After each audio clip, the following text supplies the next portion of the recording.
पिछले राज्य से ही रक्षाबंधन वाले दिन हम महिलाओं को मुफ्त यात्रा करने की इजाज़त देते हैं और इस बार भी हम वो दे रहे हैं।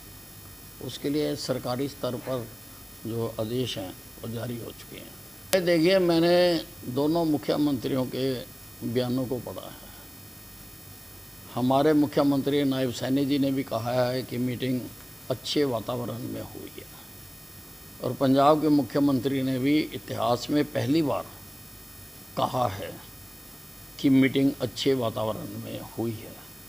अब फैसला तो सुप्रीम कोर्ट के पास जाना है। अगर इन्होंने अच्छे वातावरण में बातचीत की है तो सुप्रीम कोर्ट में फैसला जाएगा और सुप्रीम कोर्ट ने पहले भी फैसला दे रखा है हमारे हक़ में और मुझे उम्मीद है कि अब भी सुप्रीम कोर्ट हमारे हक़ में फैसला देगा। लेकिन वार्ता के निचोड़ में पंजाब सीएम ये कह रहे हैं कि सर इंडस ट्रीटी वाला पानी आएगा तब हम आगे दे पाएंगे या फिर कोई बाढ़ नहीं, वो क्या कहते हैं जाके कोर्ट में वो अलग बात है, लेकिन उन्होंने ये बात ज़रूर कही है कि वातावरण अच्छे बातचीत अच्छे माहौल में हुई। पंजाब का जो रुख है सर, आपको लगता है कि कोर्ट से बाहर ये हो सकता है? देखिए, जो कुछ पंजाब ने आज तक किया है, जो समझौता हुआ था यूनिलेटरली स्पेशल सेशन बुला के बंद कर दिया, जो ज़मीन अधिग्रहण की हुई थी उसकी डीनोटिफिकेशन कर दी और बार बार कोर्टों के आदेशों के बावजूद भी उन्होंने हमारे प्यासे खेतों को, प्यासे लोगों को पानी नहीं आने दिया। हालांकि पंजाब का पानी फालतू जो है रावी नदी के माध्यम से पाकिस्तान को जा रहा है, लेकिन हरियाणा को नहीं आ रहा। लेकिन फिर भी क्योंकि मैंने दोनों मुख्यमंत्रियों के बयान पढ़े हैं, आई एम होपफुल कि शायद समाधान हो। ਰਾਵੀ ਤੋਂ ਕਿੰਨਾ ਪਾਣੀ ਜਾ ਰਿਹਾ? ਮੈਂ ਰਾਵੀ ਦੇਖੀ ਹੋਈ ਹੈ ਤੇ ਰਾਵੀ ਤੇ ਜਦੋਂ ਮੀਂਹ ਪੈਂਦੇ ਉਦੋਂ ਹੀ ਪਾਣੀ ਜਾਂਦਾ, ਉਹ ਤੋਂ ਬਿਨਾਂ ਪਾਣੀ ਤਾਂ ਇੱਧਰ ਜਿਹੜੇ ਦੂਜੇ ਡੈਮ ਬਣਾਏ ਉਹਨਾਂ ਜਾ ਜਾਂਦਾ। नहीं, देखिए, पानी तो जा रहा है और पानी तो ये कई तथ्य सामने आ चुके हैं कि पानी तो फालतू जो पानी होता है वो पानी पाकिस्तान को जाता है। दूसरा जो पंजाब ने कहा भी जो सानू चनाब चो पानी मिल जाएगा उदों असीं दे देंगे, चनाब चो नहर कटदे कितना? देखिए, जब SYL बनाई गई थी उस वक़्त ये मुद्दा नहीं था। उस वक़्त सिंधु जल बंटवारे का हिंदुस्तान में और पाकिस्तान में जो समझौता हुआ था वो भंग नहीं हुआ था, ये तो अब हुआ है।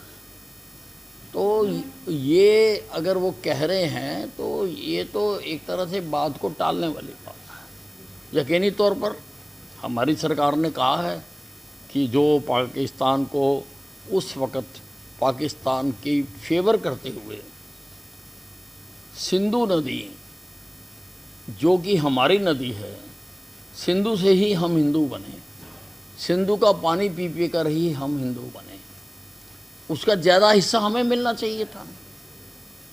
लेकिन कांग्रेस का जो पाकिस्तान प्रेम है उसने हमेशा पाकिस्तान के हक़ की बात की है और ज़्यादा पानी उनको दे दिया।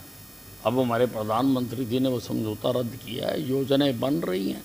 अब योजना बनेंगी तो उसके बाद पता चलेगा कि कितना समय उसमें लगेगा। पंजाब के सीएम बार-बार ये भी दावा कर रहे हैं कि यमुना के पानी के पंजाब का हक बनता है, हमें यमुना से पानी। देखिए, पानी देने के लिए कई आयोग बने हैं